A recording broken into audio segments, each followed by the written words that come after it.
दोस्तों आज पढ़ेंगे हम लोग समास। ठीक है, समास पढ़ेंगे। अब जानते हैं सबसे पहले समास की परिभाषा जानते हैं कि समास की परिभाषा क्या होता है। ठीक है, तो परिभाषा देखेंगे, दो या दो से अधिक शब्दों से मिलकर बने नवीन एवं सार्थक शब्द को समास कहते हैं। जैसे राजकुमार। ठीक है, ठीक है। और राजकुमार की बात से कह सकते हैं कि मतलब एक और दे दें, प्रतिदिन। प्रतिदिन यह भी एक समास ही है। ठीक है। अब देखिए बात उठता है कि समास के पद, यानी समास में कितने पद होते हैं। तो समास में दो पद होते हैं। कौन कौन से? पूर्व पद और उत्तर पद। ठीक है। अब चलता है फिर आगे देखते हैं।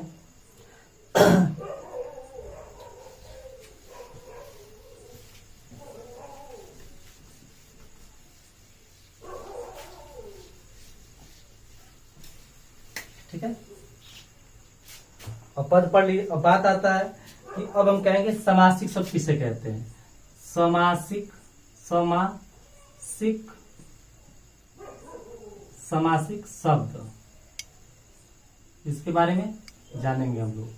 ठीक है, समासिक शब्द यानी कह सकते हैं समास के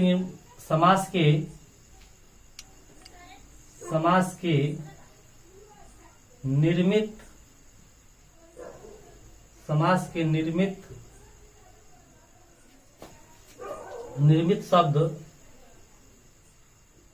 शब्द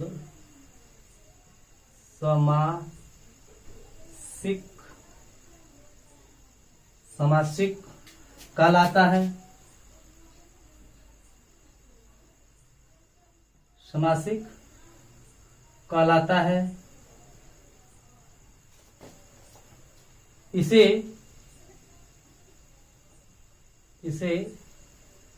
समस्त पद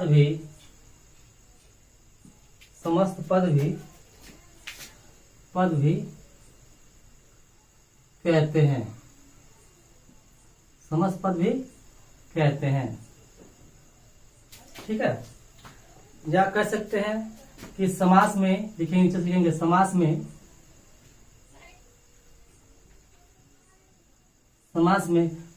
परसर्ग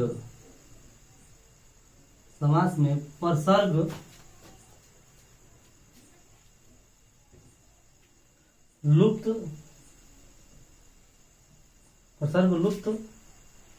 हो जाता है। लुप्त हो जाता है। लुप्त हो जाता है। जैसे कह सकते हैं, जैसे माने जैसे हम लिखे हुए हैं, तो जैसे कह सकते हैं राजपुत्र।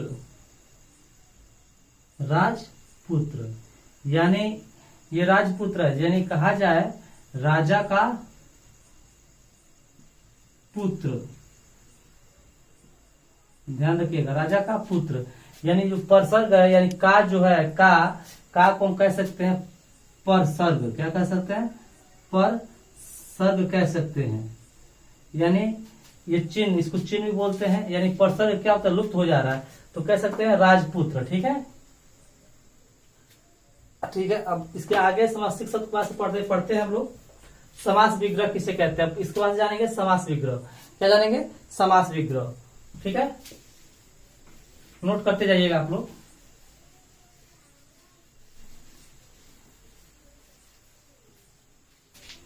अगला हेडिंग हुआ समास विग्रह। क्या हेडिंग है? समास विग्रह। समास विग्रह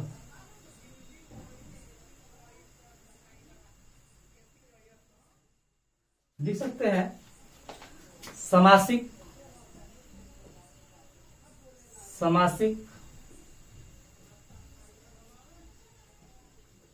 समासिक शब्दों के बीच के संबंध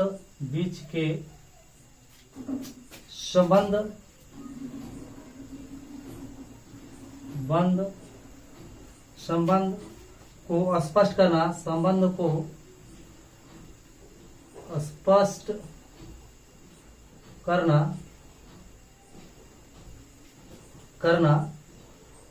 समास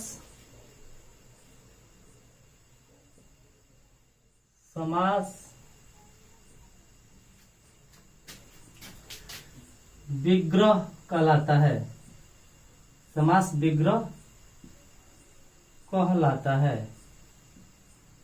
समास विग्रह कहलाता है।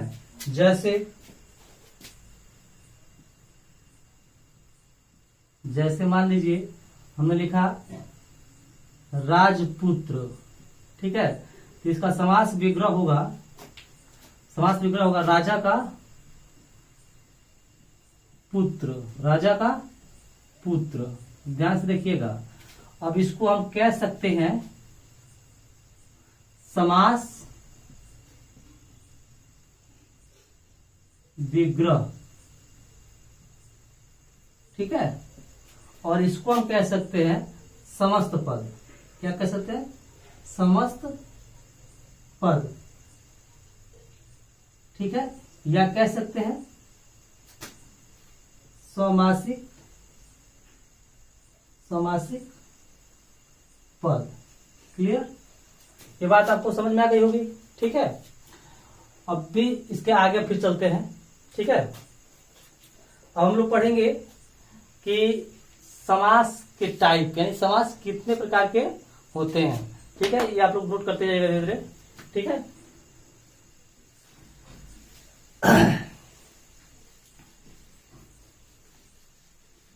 पढ़ेंगे हम समास के प्रकार। समास के प्रकार, ठीक है। तो हिंदी में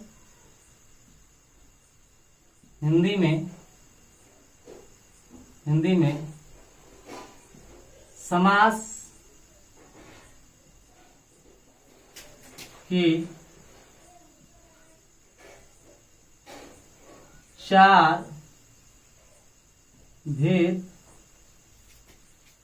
भेद माने जाते हैं। ठीक है। पहला लिखेंगे अव्ययी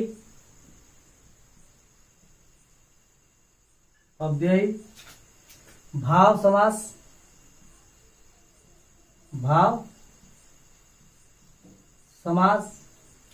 दूसरा होगा तत्पुरुष समास, ठीक है। और तीसरा होगा द्वंद्व समास,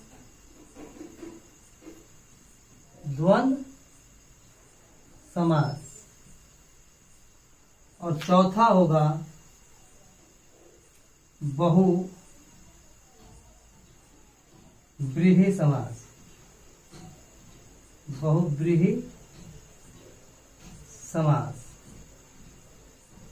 ठीक है। लेकिन हम तत्पुरुष समास में ध्यान दीजिएगा, तत्पुरुष समास में लिख सकते हैं यहां तत्पुरुष समास में और दो समास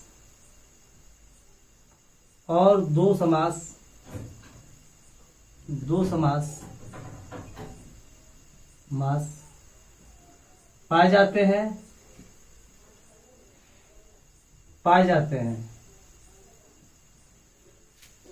पहला कर्मधारय समास,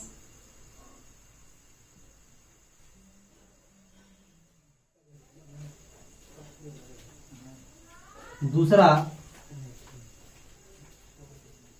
द्विगु समास।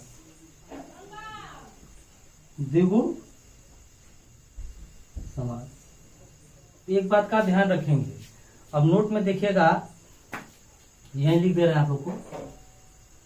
नोट में संस्कृत में संस्कृत में कर्मधारय और द्विगु समास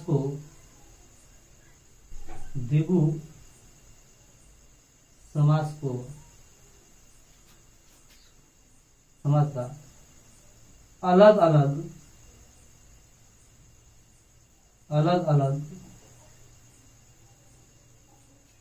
भेद माना गया है, अलग अलग भेद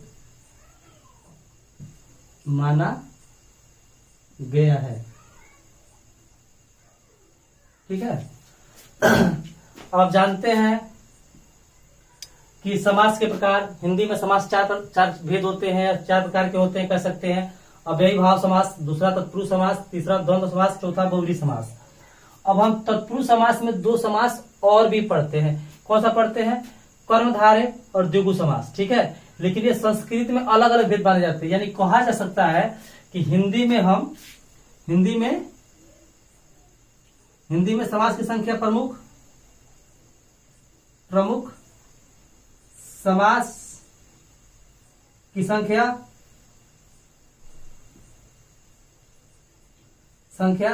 4 मानी जाती है। ठीक है। अब 4 मानी जाती है। अब बात ये उठता है कि जब